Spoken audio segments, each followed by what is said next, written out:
기도하겠습니다. 하나님 아버지, 이 자리에 오셔서 예수 그리스도를 통하여 드러내신 하나님의 뜻을 알게 하시옵소서. 예수님 이름 받들어 기도하옵나이다. 아멘.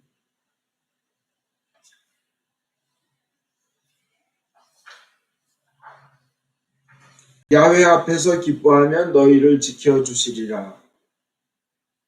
일독서의 말씀입니다. 야훼 앞에서 기뻐하면 너희를 지켜주시리라. 여호와를 기뻐하는 것이 너희의 힘이니라. 여호와를 기뻐하는 것이 너희의 힘이니라. 여호와를 기뻐하는 것이 우리의 능력이고 힘이라는 겁니다. 우리가 주님 앞에서 기뻐하면 지켜주신다는 겁니다. 지켜주셔서 기뻐하는 것이 아니라 기뻐하셔서 기뻐하여서 우리가 그래서 지켜주신다는 겁니다. 오늘 일독서는 남쪽 북쪽에 이스라엘, 북한, 남쪽에 유다, 남한 이렇게 남쪽에 유다가 있었는데 북이스라엘은 그 전에 망하고 남쪽에 유다가 망하고 예루살렘 성도 피폐해지고 파괴되고 이 유다의 사람들 북이스라엘이 망할 때나 유다가 망할 때나 다 노예로 많이 끌려갔습니다.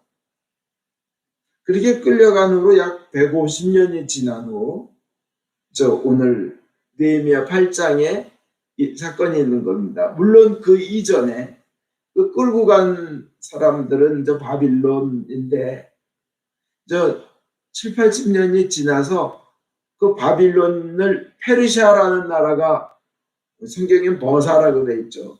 페르시아가 일어나면서 바빌론을 무너뜨리고 페르시아의 왕 고레스가 1차로 그 포로들을 노예들을 그래 너네 예루살렘으로 돌아가라고 1차 귀환시킨 적은 있어요. 그로부터 또 한 80년이 지나서 오늘 느헤미야 8장에 일이 일어납니다. 그 느헤미야가 그 굉장히 높은 사람이었습니다. 느헤미야는 그 페르시아 왕의 수를 담당하는 그 신하였기 때문에 수를 담당하는 신하가 왕의 가장 총애를 받고 가장 믿으며 가장 권한이 센 사람이 왕의 수를 담당하는 사람입니다. 이유는 워낙 독살시키는 게 많고 왕은 언제 어디서 죽을지 모르기 때문에 가장 믿는 사람을 수를 담당하는 신하로 세웁니다. 그냥 수행비서 실장 같은 거죠. 느헤미야가 그거였습니다. 그런데 느헤미야에게 돌아가서 너희가 섬기던 그 여호와 하나님의 성전을 재건해도 좋다는 청을 윤허하셔서 느헤미야가 돌아가서 많은 어려움이 있었지만 성전을 건축하고 나니까 그 150년 만에 성전으로 돌아온 백성들이나 이 사람들은 정성껏 그냥 많은 어려움을 이기고 막 죽이려는 위험, 싸움, 거는 사람, 별 모략 이어내고 성전을 지었으니까 얼마나 기쁘겠어요. 가슴에 그냥 막 기쁨이 넘칩니다. 그래서 7월 1일, 7월 그들이 유대 달력으로 7월은 우리 양력, 태양력으로 하면 한 9월이나 10월 됩니다. 나팔절을 지키려고 모였습니다. 그래서 에스라라는 그 사제에게 느헤미야라는 총책임자고 높은 양반과 에스라라는 사제에게 이들은 모세 법전을 가지고 우리에게 읽어달라고 청합니다. 에스라가 이때 모세 법전을 설명하니까 유대인들은 주님의 성전을 지었다는 그 기쁨도 있고 그래서 그냥 그 한마디 한마디 선포할 때마다 아멘, 아멘 막 울면서 가슴을 치면서 통회하면서 땅에 엎드려 아멘 하면 그래서 울고 통곡하고 막 그랬어요. 왜 통곡을 하냐? 왜 우리가 지난 그 오랫동안 이 가죽을 벗겨내는 고통의 시간을 왜 우리가 가졌어야 했는가? 왜 우리가 그 뼈에서 살점을 떼어내는 듯한 이런 아픔을 왜 우리가 가졌어야 했는가? 왜 노예 생활을 했나? 다윗 시대의 여러 나라로부터 우리는 조공을 받던 나라였다. 그리고 솔로몬 시대에 우리는 그 화려하고 아름다운 그냥 풍요가 넘쳐나고 그냥 금과 은이 넘쳐나던 그리고 지식과 행복과 즐거움이 넘쳐나던 그 나라의 백성이었던 우리가 왜 그렇게 돼서 이 오랫동안 이런 고통을 당하게 되었나. 그 아름답고 화려한 예루살렘에서 우리는 예배드렸었는데 그리고 히스기야 왕 때 아시리아를 물리쳐가지고 그냥 오히려 그냥 승리했던 변방에서 제일 강한 나라가 우리였었는데 그 많은 축복을 누리던 우리가 어찌하여 왜 이렇게 됐나. 그 많은 축복을 다 잊어버리고 이렇게 너무 쉽게 그냥 파리목수처럼 죽임을 당하지 않나. 어디서부터 우리의 인생이 꼬이기 시작했나. 어디가 이 고통의 시작이 되었나. 이 배고픔과 이 혹사당함과 이 아픔과 멸치는 왜 시작된 것이고 그 시점은 어디였나? 이거를 알게 됩니다. 그 이유가 바로 이제 에스라의 그 설명, 에스라 사제의 설명, 모세 법전을 가지고 들어보니까 하나인 거예요. 하나. 하나님만을 섬겨라 하는 거기에서 벗어났다는 거예요. 다른 신을 섬겼다는 거예요. 그것 때문에 하나님께서 섭섭하셔서 진노하셔서 주위의 나라들을 강대하게 하셔서 예루살렘 성전까지 부시게 하시는 거였다는 걸 깨달았습니다. 하나님을 배신하고 다른 신을 섬긴 게 가장 큰 죄라는 것을 깨닫고 그것도 자기네들이 한 게 아니에요. 조상들이 한 거예요. 울며 조상 대신 회개하고 하나님의 그 법전이 선포될 때마다 아멘 아멘 하면서 성경은 그들은 아멘 아멘 하면서 무릎을 꿇고 울면서 그냥 땅에 엎드려 아멘 아멘 했다는 거예요. 얼마나. 그러면서 속으로는 조상 때문에 우리가 이 고통을 당했으니 조상의 죄 때문에 우리가 이렇게 됐으니 우리 자손들에게는 다시는 그런 고통을 물려주지 말자는 마음들이 일어난 겁니다. 그 일어나면서 그냥 울며 참 억울해서 울고 원통해서 울고 지나간 시간이 아까워서 울고 현재 고향 땅이라는 곳에 돌아와서 성전은 다시 지었지만 현재 삶이 너무 고통스럽고 어려워서 우는 겁니다. 울고 또 울고 한 번 울고 두 번 울고 그냥 자꾸만 울고 싶은 거예요. 그러니까 이때 성전 건축의 총책임자이며 그 고관 중의 고관인 그 느헤미야가 에스라와 함께 얘기합니다. 너네 주님께 돌아왔잖아. 그리고 회개했잖아. 됐어. 이제는 기뻐하라는 겁니다. 이제는 기뻐하라. 너희가 주님 앞으로 돌아왔고 회개했고 구원받았으면 이제 기뻐하라는 겁니다. 신약의 메시지도 마찬가지. 우리가 예수님께로 왔고 예수님 믿고 회개했고 그랬으면 이제 기뻐해야 된다는 게 성경의 메시지입니다. 앞으로 하나님이 인도하실 것이니 기뻐하라는 겁니다. 먼저 기뻐하라는 겁니다. 기뻐하는 것이 우선이라는 겁니다. 주님 앞에 왔으니. 왜냐? 우리에게도 하시는 말씀이에요. 영원한 삶이 있으니 세상에서의 고통은 사라질 것이고 이 또한 지나가리라. 기뻐하라는 겁니다. 먼저 기뻐하면요. 행복은 그 뒤에 저절로 따라오게 돼 있는 게 하나님의 섭리입니다.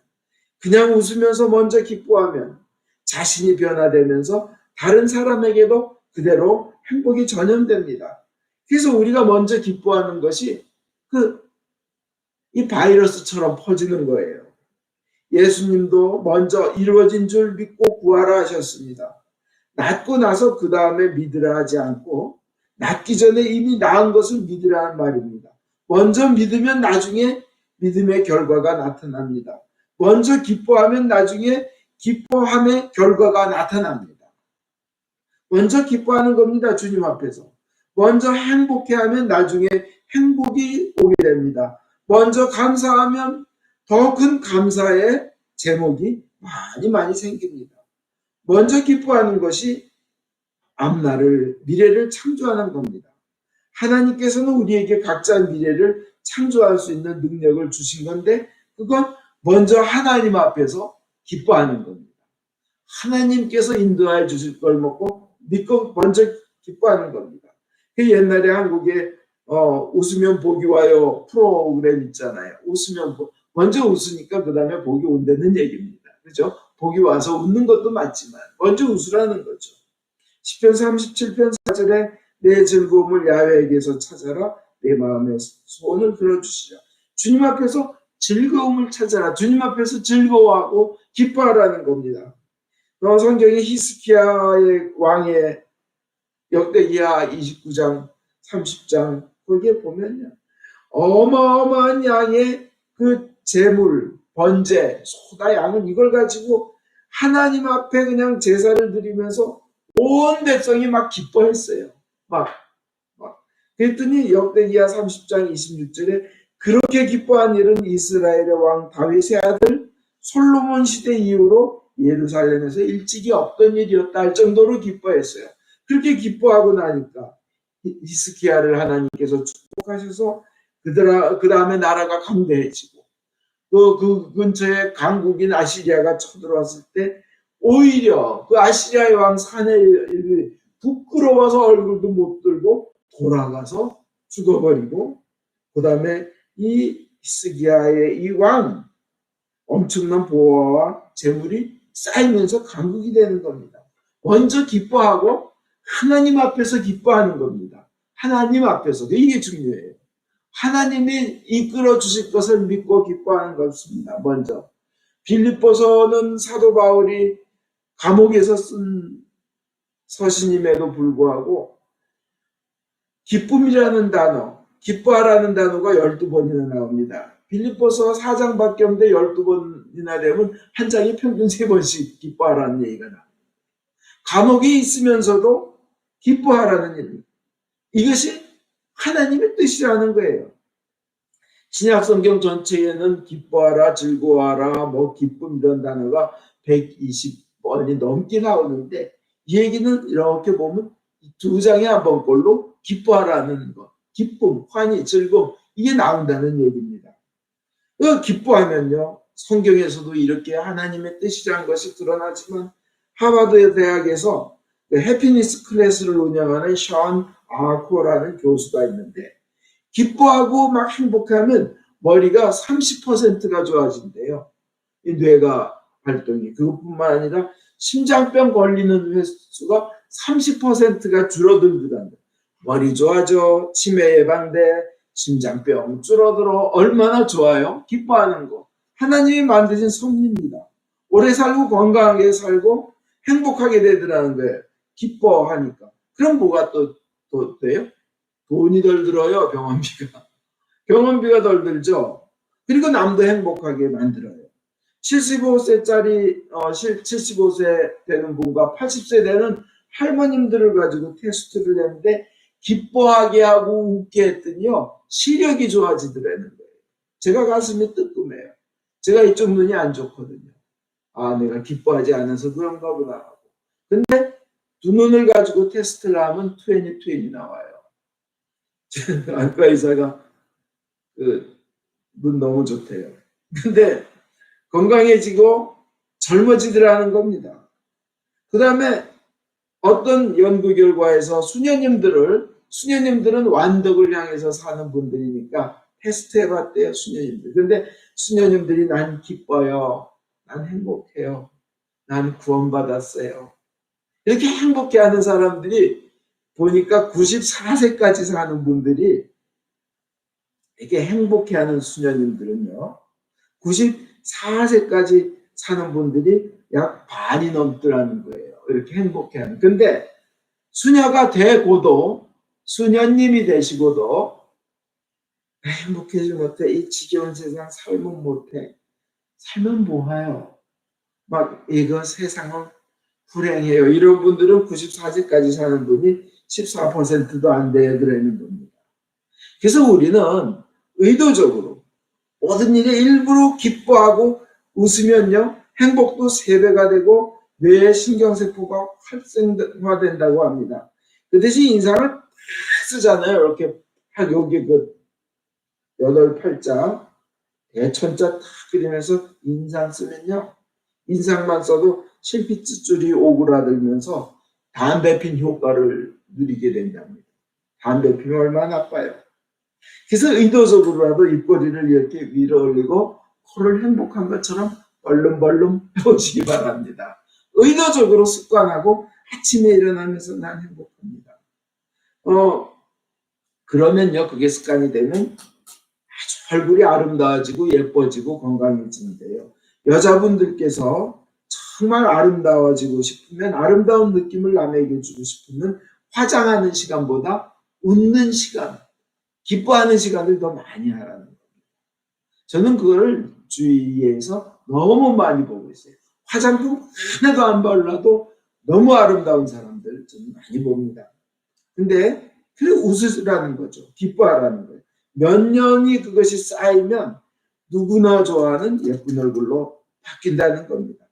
이 병적으로도 그 노만 카슨이라는 의사는요, 자기에게 찾아온 그 강직성 척추형 환자에게, 이제 현대의학으로는 불치병이니까 그 경직성 척추염이요, 진짜 뭐를 해도 안 나길래 그냥 마지막으로 그냥 집에 가서 무조건 웃으면서 억지로라도 기뻐해보라 그랬대요. 막 웃으면서 의해 막 미친 듯이. 그랬더니요, 기적이 일어났는데 몇 달이 지나면서 계속 환자는 이제 길은 그거밖에 없으니까 웃기만 했다고 합니다. 그러니까 병이 낫습니다. 그래서 노만 카슨이 발견한 건 웃고 기뻐하니까 몸에 엔돌핀도 막 나오고 활성화되면서 그것이 불치병이 치유되더라는 거죠. 그리고 또 가장 그 못된 그 암은 암세포가 제일 싫어하는 게 사람이 기뻐하고 웃는 거래요. 사람이 기뻐하고 웃으면 암세포가 낫는다. 이거는 뭐 신뢰가 너무 많아요. 그것도 의사들이 암이 걸려가지고 뭐 일본의 유명한 의사가 그냥 웃는 거 기뻐하는 것만 몇 달 연습했더니 자기가 낫더라는 그런 신뢰도 있습니다. 어떤 수녀님이요, 세상 싫어가지고 빨리 죽었으면 좋겠어 맨날 이랬는데 암이 덜컥 걸렸지. 이 조건은 여러 번 했어요. 암이 걸렸다는 소식을 듣고 기쁜 거예요. 야, 나 천국 갈 날이 다가온다. 빨리 그냥 암이 그냥 내가 걸렸다. 빨리 죽었으면 좋겠다. 너무 기뻐하니까 암세포가 다 없어져서 건강해졌답니다. 우리에게는요, 믿는 우리에게는 죽음도 기쁜 일입니다. 그러니까 우리가 기뻐하지 못할 일이 없는 거예요. 죽음도 기쁜 일이에요. 우리 그냥 넘어가는 거예요. 길선주 목사님, 그 유명하신 길선주 목사님도 임종할 때 둘러서 있는 사람들에게 하늘에서 전보가 왔으니 나는 이제 기쁘게 간다. 안녕히 계세요. 그리고 세상 떠났답니다. 즐겁게. D.L. 무디라는 평신도 유명한 부흥사 설교자이시죠. 무디. 임종식 가족들이 눈물을 흘리는데 이런데요. 야, 나에게 땅은 물러간다. 세상은 물러간다. 천국이 열리고 하늘나라가 열리고 세계가 내게로 다가온다. 하나님이 나를 부르신다. 내가 너희들보다 먼저 가겠다. 나를 붙잡지 마라. 그러고 이제 눈을 감았다는 거예요. 황금마차가 나를 와서 기다리고 있다. 죽음조차도 크리스찬에게는 기쁨입니다. 그리고 그가 한 말 중에 이런 말이 있어요. 여러분 언젠가는 무디가 죽었다는 소식을 신문에서 읽게 될 것입니다. 그 말 한마디도 믿지 마십시오. 죽었다고 신문에 나는 그 순간 나는 지금보다 더욱 생생하게 살아있을 것입니다. 나는 영으로 태어났습니다. 나는 영으로 태어나서 영원히 사는 것입니다. 이렇게 기뻐했다는 거예요. 구세군의 창시자 윌리엄 부스의 아내였던 캐서린 부스는 죽을 때 이제 나는 죽는다기보다는 오히려 더 나은 생애가 시작되는 것이 눈에 보이는구나. 이제 와서 보니 죽음이야말로 너무나 아름답고 귀한 것이구나. 이렇게 말하고 가셨답니다. 죽음조차도 우리가 기뻐할 수 있다면 세상에 모든 것을 기뻐해야 됩니다. 그럼 여러분 우리 지금 무엇을 해야 하나 생각해 보십시오. 하나님 이 상황에서 제가 어떻게 해야 합니까? 무엇을 해야 합니까? 하나님 대답이 그래요. 지금 기뻐해라. 지금 바로 기도해라. 지금 감사해라. 이것이 바로 너를 향한 예수 그리스도를 통해서 드러낸 나 하나님의 뜻이다. 네가 할 수 있는 최고의 일은 기뻐하고 기도하고 감사하는 것이다. 또 그래요. 하나님 언제쯤 제 인생의 고난이 끝나나요? 그럼 하나님 대답하십니다. 지금 기뻐해라. 지금 당장 기도해라. 언제 네 고난을 거두어 갈지, 네 고난을 언제 어떻게 축복으로 바꿀지 그것은 내가 할 일이니까 네가 할 일은 넌 기뻐하고 기도하고 감사만 해라. 이겁니다. 하나님 어떻게 하면 제 인생이 제 가정이 행복해질 수 있을까요? 그러시면 하나님께서 너 지금 기뻐해라. 지금 바로 기도해라. 지금 너 감사해라. 네 인생을 행복하게 하는 것도 네 가정을 행복하게 하는 것도 나 하나님의 할 일이다. 네가 할 일은 기뻐하고 기도하고 감사하라. 이것이 예수 그리스도를 통해 드러낸 나 하나님의 뜻이다. 그러면 하나님 어느 길로 가야 합니까? 무엇을 선택해야 합니까? 이때도 주님 말씀하십니다. 지금 기뻐해라. 지금 바로 기도해라. 지금 네가 있는 그 자리에서 지금 네가 하고 있는 바로 그 일에 대해서 지금 네가 만나고 있는 모든 만남과 그 사람에 대해서 감사하라. 그러면 내가 너의 걸음을 인도할 것이다. 가장 너에게 좋은 것을 너에게 맞는 것을 너에게 주리라. 오늘 여러분 야훼 앞에서 기뻐하면 너희를 지켜주시리라 이 말씀 마음에 깊이 새기고 그 축복이 영원토록 임하기를 주 예수 그리스도 이름으로 축원드립니다. 아멘.